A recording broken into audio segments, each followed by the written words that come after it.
Herodotus जो है इस तरह डॉक्यूमेंट्री एविडेंस को कोई वैल्यू नहीं देता, और रीजन ये नहीं थी कि वो उसको अवेलेबल नहीं थी, बल्कि वजह ये थी कि वो उसके लिए उसकी पहुंच से दूर थी, इनअसेसिबल थी। जो चर्चों वाले लोग हैं वो अपनी इंफॉर्मेशन लोगों को उन तक रसाई नहीं देते थे, असेस नहीं देते थे। हीरोडोटस की खराबियां क्या है?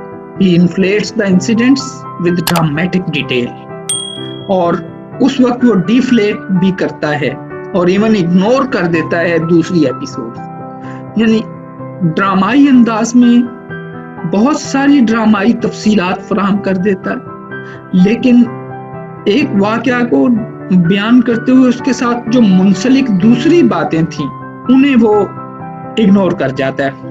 बाज़ औक़ात दिन, हफ्ते, हत्ता कि सदियां ड्रामाई बयानिए के लिए वो उनको भी अनरिकॉर्डेड छोड़ देता है ताकि ड्रामा बरकरार रहे। तो ये उसकी बहुत बड़ी खामी है कि ड्रामाई अंदाज में लिखते हुए बाज़ औक़ात बड़ी अहम तफसीलात और दूसरी किस्तों को इग्नोर कर देना। दूसरी बड़ी बात यह है कि उसने लंबी फहरिस्तें, कैटलॉग्स दी हैं, मुख्तलिफ साजो सामान की एक्सटेंसिव कैटलॉग्स हमें मिलती हैं हीरोडोटस के यहाँ। होमर के नैरेटिव में तीसरी खामी हीरोडोटस की ये है कि होमर के नैरेटिव में एक की कंपोनेंट था जीनियोलॉजी। वही जीनियोलॉजी एक इम्पॉर्टेंट रोल है हीरोडोटस के लिए। तो हीरोडोटस अपने काम में ओल्ड टाइम एपिक डिवाइसेस का इस्तेमाल करता है। एपिक रज़मिया नज़्म को कहते हैं, जंगों के हालात बयान होते हैं, और ये डिवाइसेस तारीख की हकीकत को या हकीकी इल्म को बयान करने की निस्बत लिटरेचर के लिए ज्यादा मुफीद थी। तो लिहाजा हीरोडोटस एपिक डिवाइसेस को इस्तेमाल जब करता है तो उससे उसकी हिस्ट्री लिखने की या हिस्ट्री के जो ऑथेंटिसिटी है उस पर फर्क पड़ता है। फिर कंसिस्टेंटली सेकंड पर्सन सिंगुलर को इस्तेमाल करता है अपने काम में। यूं लगता है कि जैसे वो खुद रीडर से पर्सनली बात कर रहा है, यू तुम। फिर हीरोडोटस की एक बहुत बड़ी खराबी है डिग्रेशन, और ये होमरिक टाइम्स से एक लेफ्ट ओवर डिवाइस थी, उसने डिग्रेशन को यूज किया। और डिग्रेशन ये है कि एक बात करते करते अचानक दूसरी बात शुरू हो जाना, असल मौजू से हटकर एक दूसरा मौजू शुरू कर लेना, फिर उस मौजू से आगे तीसरा मौजू शुरू कर लेना, पिछला अभी अधूरा है, आगे नई बात शुरू हो गई है। तो ये एक बड़ा मसला है। और फिर उसकी स्पीचेस के अंदर, जो हिस्ट्री की लेटर बुक्स के अंदर डायरेक्ट स्पीच को वो इस्तेमाल करते, इनडायरेक्ट की बजाय इन्वर्टेड कॉमास में उसके बयानात से ज्यादा है डायरेक्ट स्पीच का लहजा उसने इख्तियार किया है। थुसिडाइडस हीरोडोटस के बाद उसके लेटर कंटेम्परेरीज में से एक है।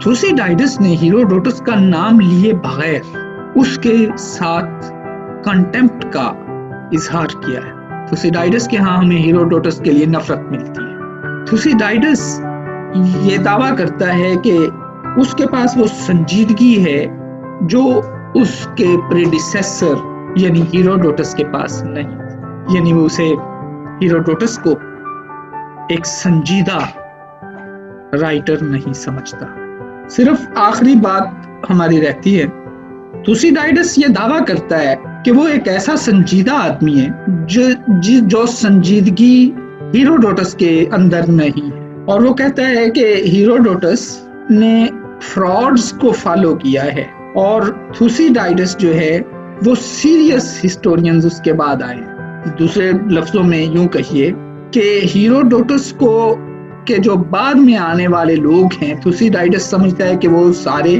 फ्रॉड थे, जबकि Thucydides was followed by serious historians जैसे ज़ीनोफोन है, सेलस्ट है, प्रोकोपियस है।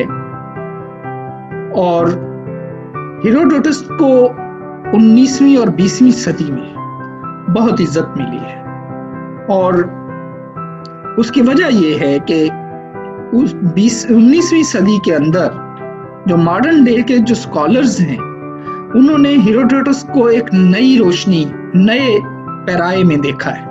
आर्कियोलॉजी ने इस दौर में बड़ी तरक्की की और आर्कियोलॉजिस्ट जो हैं वो मिस्र में, पर्सिया में और मिडल ईस्ट में फैल गए और नतीजे में जब डिगिंग की, उन्होंने एक्सकेवेशन की, खुदाई की, तो उन्हें ऐसी शहादतें मिली जिन शहादतों ने बताया कि हेरोडोटस की बातें, जिन्हें पहले हम कहानियां समझते थे, मार्वेलस टेल्स समझते थे, वो सिर्फ फिक्शन नहीं थी। वो शहर जिनका हेरोडोटस ने जिक्र किया था, जिन जिन मकामात पर जिक्र किया था, वहीं से आर्कियोलॉजिस्ट ने वो शहर खोद कर निकाल लिए। मिस्र के अंदर वो शहर मिले, बाबल मिला जिसको उसने बयान किया था। तो इतने बड़े शहर का को लोग कहानी समझते थे।